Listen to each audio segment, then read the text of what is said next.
از برنامه 7 دوره آلفا برای ایران به همه شما عزیزان سلام عرض می کنم. واقعا هم وقتی خوب براتون آرزو داریم. فصل 2 کتاب پیدایش با این آیه به آخرش میرسه.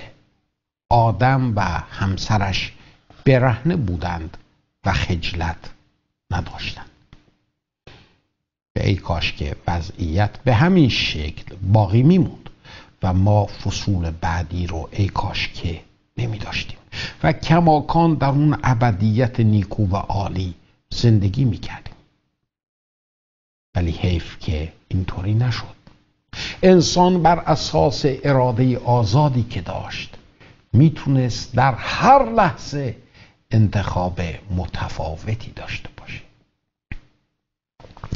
فصل 3 کتاب پیدایش با این آیه شروع میشه. مار از همه حیوانات صحرا که خداوند خدا ساخته بود هوشیارتر بود و به زن گفت آیا خدا حقیقتا گفته است که از همه درختان باغ نخورید؟ از اونجا که در این بخش از کلام مسئله مار و مسئله بدی به شکل غیر مترقبه در صحنه ظاهر میشه، لازمه که پیش از ادامه مطلب این مسئله رو یه نگاه کوتاهی بهش داشته باشیم. اگه خاطرتون باشه بارها به این مطلب اشاره کردم که موضوع اصلی کتاب مقدس رابطه بین خدا و انسانه و در اون صرفا مطالبی مطرح میشن که به این رابطه مربوط میشن. ولی اونطور که برمیاد انگاری که قبل از آفرینش این دنیای مادی خلقت دیگری هم وجود داشته. از این بخش اینطور متوجه میشیم که قبل از آفرینش آدم آفرینش دیگری هم وجود داشته و درش حوادث ناگواری اتفاق افتاده. کتاب مقدس در این رابطه مطلب زیادی رو بیان نمیکنه. در فصل 14 کتاب اشعیای نبی و در فصل 28 کتاب حزقیال نبی یه چیزهایی رو به شکل کوتاه در رابطه با این حادثه ناگوار البته میخونیم. در این متون به مسئله موجودی به اسم شیطان اشاره میشه که در زبان عبری معنی دشمن رو داره. از روایت این دو بخش اینطور برمیاد که شیطان و یا دشمن در زمان خلقت خودش به شکل و شخصیت شیطان آفریده نشد. او فرشته‌ای به مراتب زیبا بود، فرشته‌ای که در حضور خدا آمد و رفت میکرد.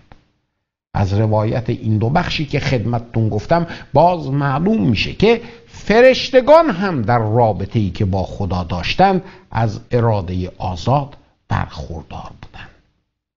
شیطان در استفاده از این اراده آزاد در مقطعی تصمیم و برون میذاره که از این رابطه خارج بشه و مستقل از خدا به موجودیت خودش ادامه بده. در نتیجه این تمرد نه فقط خودش از حضور خدا رانده میشه بلکه با خودش 1/3 از فرشتگان آسمون رو هم که ارواح خدمتگزار بودند به سقوط میکشه. در فصل 3 کتاب مقدس همین شیطان یا دشمن در صحنه ظاهر میشه. دنیای فراسوی مدرن ما امروز اونقدر در شرارت و بدی غرق هستش که آفرینش دنیای نیکو و عالی رو غیر قابل باور میکنه.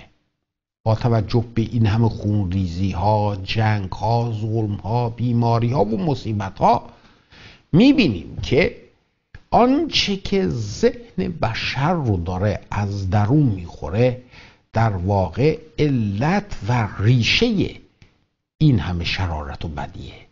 واقعا موجد بدی و شرارت کی هست؟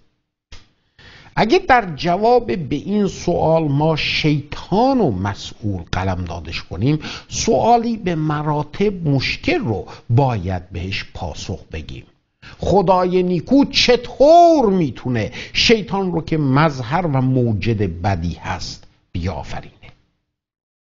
قدرتی که خدا در پیشدانی وقایع داره و هدف مهمی هم که برای این آفرینش رقم زده دیگه جایی برای معرفی بدی بهش باز نمیکنه. خدایی که نیکوست و درش اصلا بدی نیست چطور میتونه چنین وجودی رو خلق کنه؟ خب از اونجا که ادیان شناخت درستی از خدا ندارند، در مورد مسئله بدی و شیطان هم به اشتباه رفتند. در دین اسلام این خداست که شیطان رو شیطان میآفرینه تا امتحان کننده باور انسان ها باشه. در این دین شیطان با همون شخصیت شیطان آفریده میشه و این مفهومی بسیار غلط از خدا رو نشون میده. کتاب مقدس به صراحت سخن از این داره که شیطان در زمان خلقت خودش فرشته‌ای نیکو آفریده شده بود و در رابطه خودش با خدا اراده‌ای آزاد داشتش. خدا به دلیل شخصیتمندیش همیشه طالب رابطه است و برای همین هم هستش که در آفریده های شخصیتمند خودش اراده آزاد گذاشته تا رابطه‌ای که با اونها داره درست و پویا باشه. در یک چنین رابطه یک کلماتی مثل دوستت دارم معنا و مفهوم پیدا میکنه. اگه سلاحی رو به پیشونی من بذارم و بخوان که اعتراف بکنم به دوست داشتن، البته که در زیر زور و اجبار به این مطلب اعتراف خواهم کرد، ولی این امر صرفاً اعترافی زبانی خواهد بود و قلب من یک چنین پاسخی رو نخواهد داد. اگه من در رابطه ای از قوت انتخاب برخوردار نباشم، اون رابطه درست و اصیل نخواهد بود. البته که خدا میتونست انسان رو طوری خلق کنه که دائم او رو دوست داشته باشه، ولی آیا اگه اینطوری میکرد رابطه ای که با انسان میداشت رابطه درستی میبود؟ البته که نه. واسه این که در این رابطه انسان دیگه دارای انتخاب نبود. به همون نسخم اگه خدا بخواد که با ترس تنبیه و وحشت جایی مثل جهنم انسان رو به دوست داشتن خودش ارعاب بکنه، اون هم رابطه درستی نخواهد بود. کتاب مقدس از خدایی شخصیتمند صحبت میکنه که با موجودات شخصیتمند خودش میخواد در رابطه ای درست زندگی کنه. واسه همین هم حتی فرشتگان هم در رابطه خودشون با خدا اراده آزاد دارن. خدا به دنبال محبتی هستش که در چارچوب رابطه ای که اراده آزاد برش حکم فرماست داره بده بستون میشه. در فصل 3 کتاب پیدایش، مار که از همه حیوانات زرنگتر بود از زن اینو میپرسه: آیا خدا حقیقتاً به شما گفته که از همه درختان باغ نخورید؟ عزیزان، مار کار خارق‌العاده‌ای انجام نمیده. تنها کاری که میکنه اینه که روی حرف خدا یه علامت سوال میذاره. کاری که در طول تاریخ انسان دائم داره همون کار رو میکنه. ببینید، اگر یه رابطه به شکل درست خودش باشه، این جور سوالها برش کارگر نمیشه. اگر رابطه‌ای که انسان داره رابطه درستی نباشه، کوچکترین علامت سوال برش قادر خواهد بود که اون رابطه رو بشکنه. واکنش و پاسخی که این علامت سوال در ذهن حوا ایجاد میکنه خودش نشون دهنده این هستش که رابطه‌ای که حوا با خدا داشت در این مقطع چقدر سسته. جواب زن رو در مقابل سوال مار ما به این شکل داریم: از میوه درختان باغ میخوریم، لکن از میوه درختی که در وسط باغ است خدا گفت از آن نخورید و آن را لمس نکنید مبادا بمیرید. فصل 3 آیه 3 ما این جواب رو میبینیم. آیا اون چه که حوا داشت به زبون می آورد همون چیزی بود که خدا فرموده بود؟ آیا اون چه که می گفت احساسی نبود که در طول این مدت بر وجود حوا مستولی شده بود؟ خدا حرفی از لمس زدن نزده بود. شدتی که حوا در بیان این گفته داره به کار میگیره احساس او رو نسبت به خدا خیلی واضح در مقابل چشم ما قرار میده. زمانی که ما روی سخن خدا علامت سوال قرار میده، واکنشی که حوا از خودش نشون میده صرفاً نمیتونسته زاییده اون علامت سوال باشه. مطمئناً برای حوا بارها پیش اومده بود که در مقابل درخت نیک و بد بیسته و در ذهن خودش دائم از خودش بپرسه چرا من نباید از میوه این درخت بخورم؟ آخه مگه چه اشکالی داره؟ مگه چی میشه اگه من از این میوه بخورم؟ به یه حرف دیگه، تفکری که بر ذهن حوا در این مقطع حاکم بود این بود چرا خدا باید رابطه ای رو که باهاش داریم برامون تعریف کنه؟ چرا خود من این رابطه رو تعریفش نکنم؟ زن در مقابل انتخاب قرار داشت رابطه رو با خدا خودش تعریف کنه یا اجازه بده که خدا اونو تعریفش بکنه.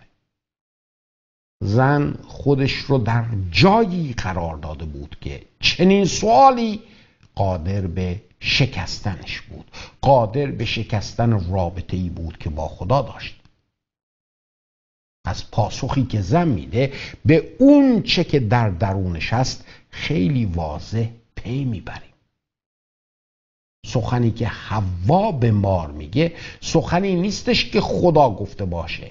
خدا در چارچوب یک رابطه دو طرفه که بر محبت و شخصیت خود خدا استوار بود یک چنین حرفی رو به اونا گفته بود. سخن خدا سخن پدری بود که میخواست فرزندان خودش رو حفاظت کنه. خدا در واقع به اونا اینو گفته بود ببینید شخصیت من قدوسه، درسته که شخصیت من محبتم هست، ولی اگه قدوسیت منو زیر پا بذارید شخصیت من واکنش نشون میده، واسه همینم نباید کاری بکنید که قدوسیت من واکنش نشون بده، برای اینکه این واکنش موجب مرگ شما میشه. خدا یک چنین حرفی رو در چارچوب محبتی که به اونها داشت میگفت. محبت خدا اینجوری سعی داشت این دو رو حفاظتشون کنه، ولی اونطور که معلومه حوا حفاظت خدا رو حفاظت نمیدید، محدودیت میدید. بعضی وقتا مردم میگن آقا چی میشد اگه خدا از قدوسیت خودش چشم پوشی میکرد؟ خب این عمل در حیطه قدرت انجام خدا نیستش که. قدوسیت بخشی از ذات خداست. خدا نمیتونه بر ذات خودش پا بذاره و مخالف ذاتش عمل بکنه. واسه همین هم بود که رابطه خودش رو با آدم تعریف کرده بود و هدف او از این تعریف حفاظت اونا بود. ولی حوا در طول زمان انگاری که این مطلب رو فراموش کرده بود. حوا سخن خدا رو بیشتر محدودیت میدید تا حفاظت. ببینید چجوری جواب میده. خدا گفته که از آن نخورید و حتی اونو لمسش هم مکنید. حوا این هشدار خدا رو دیگه از زبان پدری که حفاظت او رو در نظر داره نمیدید.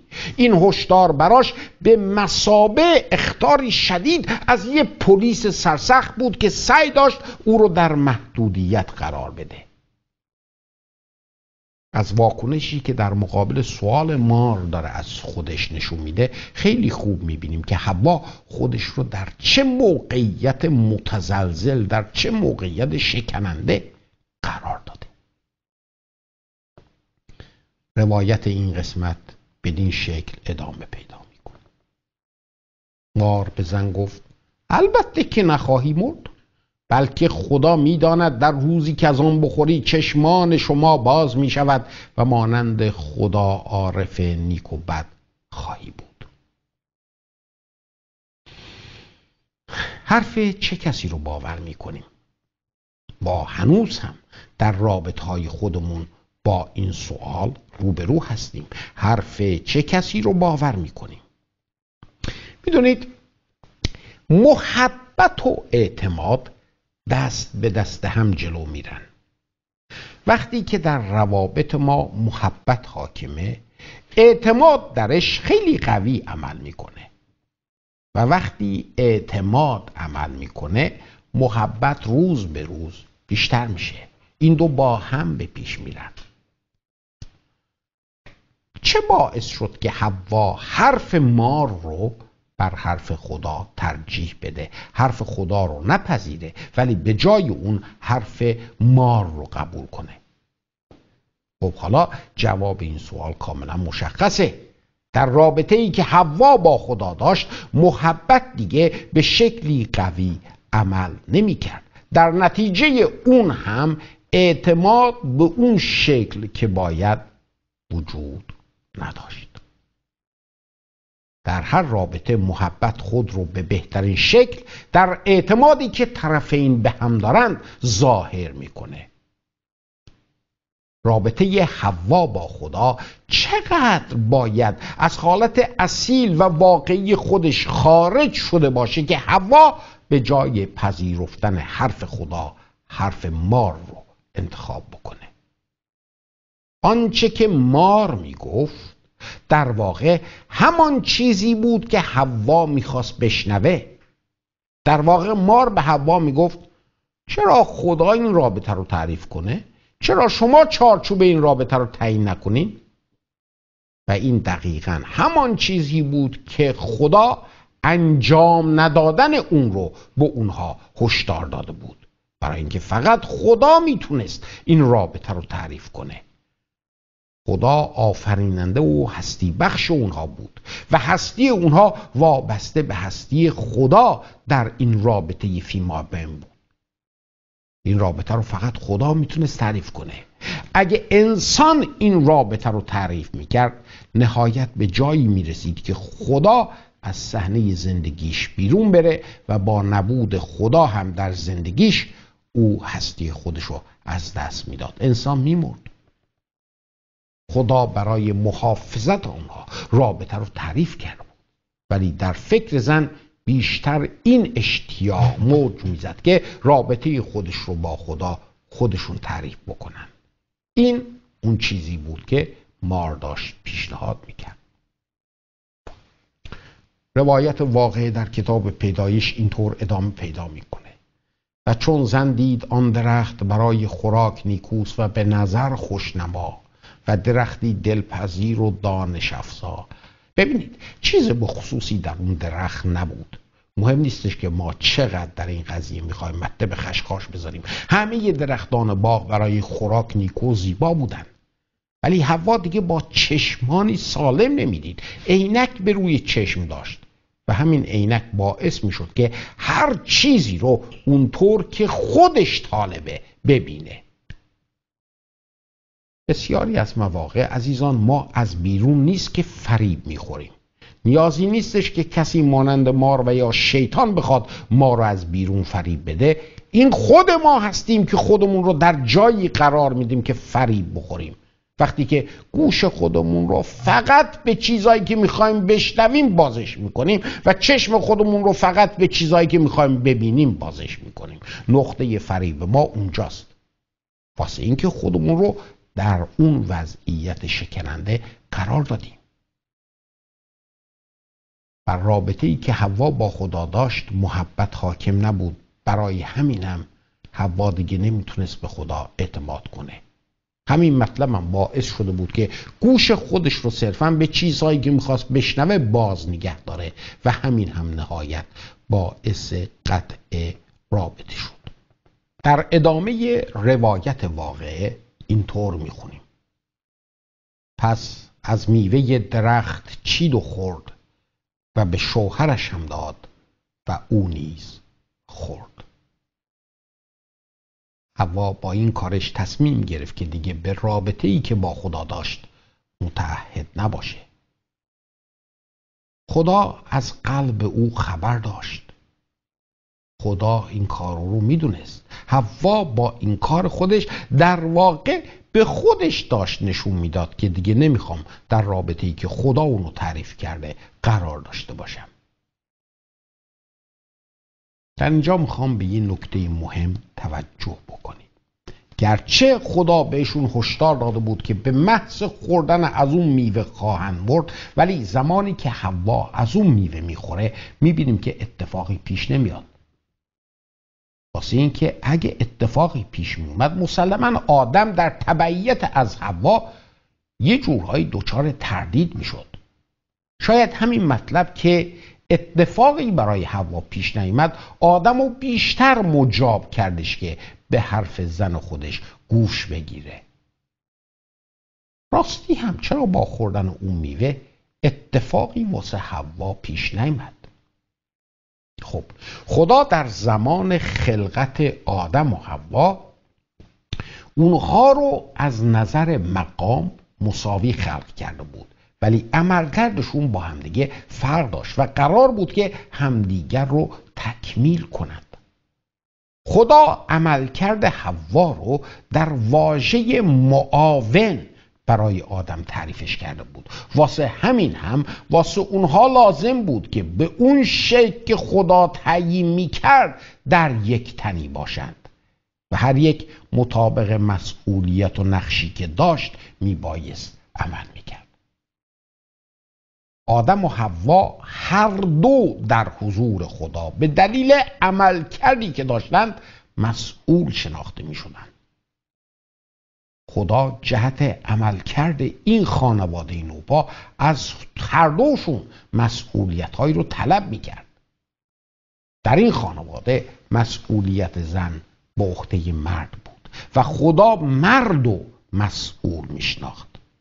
واسه همین هم وقتی که حوا تصمیم میگیره که از این رابطه خارج بشه، خدا منتظر میمونه که مرد هم انتخاب خودش رو مشخص کنه. حوا با خوردن از اون میوه نمیره، واسه این که آدم در مقابل خدا مسئول هستش و آدم هم متاسفانه انتخاب خودش رو به خدا نشون میده. بعد از این حادثه خدا شروع میکنه حرف زدن و غمی رو که در سخن خدا هست شاید در هیچ جای دیگه کتاب مقدس نتونیم پیدا کنیم. ببینید به مرد چی میگه: چون صدای زن خود را شنیدی. اون چه که قلب خدا رو شکست خوردن اون میوه نبود. کار آدم در این که از باور حرف خدا باز بیسته قلب خدا رو شکوند. حوا فریب شیطان رو خورد، ولی متاسفانه آدم دانسته و آگاهانه از باور حرف خدا دست برداشت. باور حرف زن خودش رو بر باور حرف خدا ترجیح داد. واقعه اینجوری ادامه پیدا میکنه. آنگاه چشمان هر دو باز شد و از برهنگی خود آگاه شدند. پس با برگ‌های درخت انجیر پوششی برای خود درست کردند. مگه چشم اون دوتا کور بود؟ چه چیزی رو نمیدیدن؟ وقتی که آدم و حوا خودشون رو از رابطه با خدا بیرون کشیدن، خلایی به بزرگی خدا در وجود اونها ایجاد شد. روح خدا از وجودشون رفت. با رفتن روح خدا از اونها دیگه هیچ چیز مثل سابق نمی نمود. اونا دیگه با چشم خدا به مسائل نگاه نمی کردن و اولین چیزی هم که متوجه شدن عریانیشون بود و از اون خجالت کشیدن، احساسی که تا اون موقع نداشتن. عریانی مهم نبود. ببینید از عریانی چه چیزی خجالت میکشیدن. دقیقاً از عریانی همون جایی که نشانه فیزیکی یکتنیشون بود و در اون شرم و خجالت خودشون میبینیم که تلاش میکنن که به نحوی این عریانی رو بپوشونن و در این تلاش برای خودشون از برگ انجیر پوشش درست میکنن. اونا دیگه با هم یک تن نبودند. بعد از ترک روح خدا از اونها یک تنی آدم و حوا هم میبینیم که از بین میره. طریقی که اونها انتخاب کرده بودن اونها رو دیگه به یک تنی نمیرسون. اولین اثری که نبود روح خدا در رابطه مرد و زن میذاره از بین بردن یکتنیشونه. رابطه‌ای که اونا با هم داشتن روی رابطه‌ای استوار بود که هر کدوم از اونها با خدا داشت. اونها به شکلی احمقانه شاخه‌ای رو که روش نشسته بودند بریدند. عریانی اونها فیزیکی نبود. اونها از تقدس و پاکی خودشون عریان شدند. اونها از شناختی که نسبت به خدا داشتند عریان شدند. تلاش اونها بر اینکه با برگ انجیر خود رو بپوشونن تلاشی مذبوحانه بود. میدونید مطلب جالب کجاست؟ بیشترین تلاشی که انسان در طول تاریخ خودش انجام داده همین پوشانیدن عریانی خودشه که خودش رو این بار نه در برگ‌های انجیر بلکه در بسیاری از چیزهای پیچیده‌تر نمایان میکنه. فکر میکنید ریشه بسیاری از تلاش‌های دینی و فلسفی انسان در طول تاریخ در کجاست؟ مگر نه اینه که همه این تلاش‌ها بر اون هستن که این عریانی رو بپوشونن و به نحوی خلأ نبود خدا رو در وجود انسان پرش کنن. ولی این عریانی عزیزان خلأ فکری و فلسفی نیست. این عریانی خلأ اخلاقی هست. عریانی انسان جسمانی نیست، روحانیه. آدم و حوا دیگه در وضعیتی نیستن که بتونن یکدیگر رو کامل کنن. داستان به این شکل ادامه پیدا میکنه. آواز خداوند خدا را شنیدند که در هنگام وزیدن نسیم بهار در باغ میخرامید و آدم و زنش خویشتن را در میان درختان پنهان کردند. تا قبل از قطع شدن رابطه یک چنین چیزی وجود نداشت. تا زمانی که بر این رابطه محبت حاکم بود ترس رو درش جایی نبود. ترس وقتی به وجود میاد که محبت از رابطه رفته. دین از اونجا که قادر به ایجاد رابطه دو طرفه با خدا نیست، در فرد به جای عشق به خدا وحشت از او رو به وجود میاره. بعد از شرم و عار حالا نوبت ترس بود. نبود روح خدا در آدم و حوا ترس رو بر اونها مستولی کرده بود و همین هم باعث شد که خودشون رو از حضور خدا پنهان بکنن. عجیب اونه که انسان هنوز هم در همون تلاش داره به سر میبره، تلاش بر اینکه خودش رو به نحوی از خدا پنهان بکنه و صدای خدا در باغ میپیچه: آدم کجا هستی؟ خداوند خیلی خوب میدونستش که آدم کجاست. این آدم بود که نمیدونست در کجا قرار داره. میدونید چرا؟ واسه اینکه آدم گم شده بود. تا به اون وقت روح خدا در وجود آدم هدف زندگی رو بهش میگفت، هستی و هدف از اون رو برای آدم مفهومش میکرد. آدم و حوا در رابطه‌ای قرار داشتن که محبت موجود در اون هر دوی اونها رو ارضا میکرد. سوالات بی جواب نداشتند. اما وقتی که روح خدا میبینیم از اونها میره، آدم و حوا گم میشن، در وضعیت گمگشتگی قرار میگیرند. نمیدونن که کجا هستند و به کجا میرن. دیگه نمیدونن که از کجا اومدند. اونها نسبت به تمامی اهداف زندگی کور میشن. آدم در جواب به خدا پاسخ میده: چون آوازت را در باغ شنیدم ترسان گشتم، زیرا که عریانم، پس خود را پنهان کردم. خداوند گفت: چه کسی به تو گفت عریان هستی؟ آیا از آن درختی که تو را منع کردم خوردی؟ آدم میبایست به اون چه که انجام داده بود فکر میکرد و اینجاست که میبینیم اثر نبود روح خدا اون دو رو به چه موجودی تبدیل میکنه. آدم در دفاع و توجیه کار خودش میگه این زنی که قرین من ساختی. تا به حال همه چیز از عشق و محبت صحبت میکرد، صحبت از یکدنی و کامل شدن بود، ولی حالا رابطه بیشتر به رقابت میموند. هر کدوم از اونها سعی داشت که تقصیر رو به گردن دیگری بندازه و خودش رو نجات بده.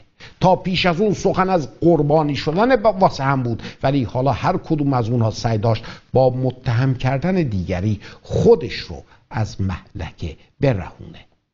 برای اون دو دیگه مهم نبود که به سر اون دیگری چی میاد. آدم میگه این زن که قرین من ساختی. خداوند زن و قرین مرد نساخته بود، او رو معاون مرد آفریده بود. آدم با این حرفش انگاری داره خود خدا رو ملامت میکنه، انگاری که داره به خدا میگه مگه من به تو گفتم که تنها هستم؟ مگه من از تو معاون خواستم؟ این اراده و خواست خود تو بود. با اینکه قرنها داره از این حادثه میگذره، ولی تصویر کماکان در روابط مرد و زن، چه در جوامع مرد سالار و چه در جوامع زن سالار، خودش رو تر و تازه نگه داشته. انسان عصر حاضر هم در دفاع از خودش سعی به ملامت خود خدا داره. همه اینها خودش نشون دهنده این هستش که ما گم گشته هستیم، ما گم شده ایم. آنگاه خداوند از زن پرسید این چه کار است که کردی؟ زن گفت مار مرا فریب داد. حالا یقه حوا گیر بود و شاید اگر خدا او رو به دریاچه آتش مینداخت آدم ککش هم نمیگزید. زن جواب میده مار منو فریب داد. همونطور که میبینیم هیچ کس حاضر نیست مسئولیت انتخاب خودش رو بپذیره. رابطه قطع شده و هیچ کدوم از اون دو مسئولیت انجام کار غلط خودشون رو نمیپذیرن. هیچ کدوم از اونها به خاطر شکستن قلب خدا حاضر به عذرخواهی نیستن، حاضر به توبه نیستن. هر کدومشون سعی دارن انتخاب غلط خودشون رو به نحوی توجیهش بکنند. ولی مگر این گونه توجیهات میتونه قدوسیت خدا رو مانع بشه که از خودش واکنش نشون نده؟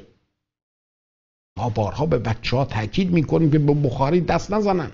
این سخن ما برای حفاظت اونهاست، واسه این که از قوه سوزاننده بخاری آگاهیم.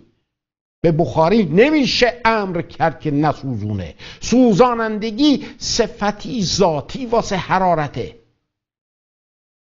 بعضی وقتا مردم میپرسن چرا خدا به طریقی این کار غلط آدمو نبخشید؟ خب جواب روشنه، این کار خدا با ذات مقدس او سازگاری نداره. ذات خدا قدوسه.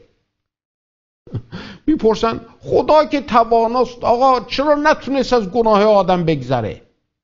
واسه این که کار آدم در حیطه قدرت اجرایی خدا نبود. کاری که آدم کرد شخصیت قدوس خدا رو زیر پا گذاشت. خدا نمیتونه مخالف شخصیت خودش عمل کنه. بر اساس اون چه که کتاب مقدس میگه، بعد از قطع رابطه انسان با خدا، ما انسان‌ها با وضعیتی دردناک روبرو میشیم. وضعیتی که همه چیزو تحت شعاع خودش قرار میده. این وضعیت دردناک گمگشتگی انسانه. انسان گم شده بود و صدای خدا از همون زمان در طول اعصار داره دائم به گوش میرسه. آدم کجا هستی؟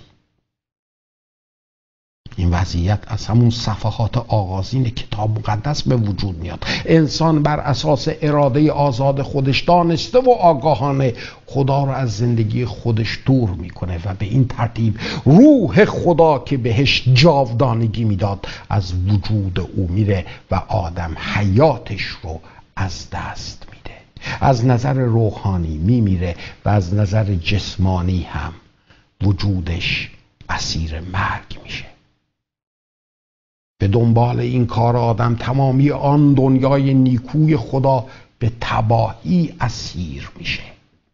حوا دیگه نمیتونست بدون درد و الم بچه بزاد. آدم دیگه قرار نبود که روزی خودش رو از زمین به راحتی برداره. لازم بود براش عرق بریزه، لازم بود براش زحمت بکشه. بعضی وقتا مردم عنوان میکنند که انسان برای شناخت خدا احتیاج داره که اول خودش رو بشناسه. کاش این سخن درست بود. انسانی که قدرت شناخت خودش رو نداره چطور میتونه خدا رو بشناسه؟ شاید درست‌تر اون هستش که بگیم انسان تا خدا رو نشناسه شناخت درستی از خودش و از وضعیت خودش نخواهد داشت. ولی متاسفانه انسان در وضعیت گمگشتگی قرار داشت. انسان مرده بود.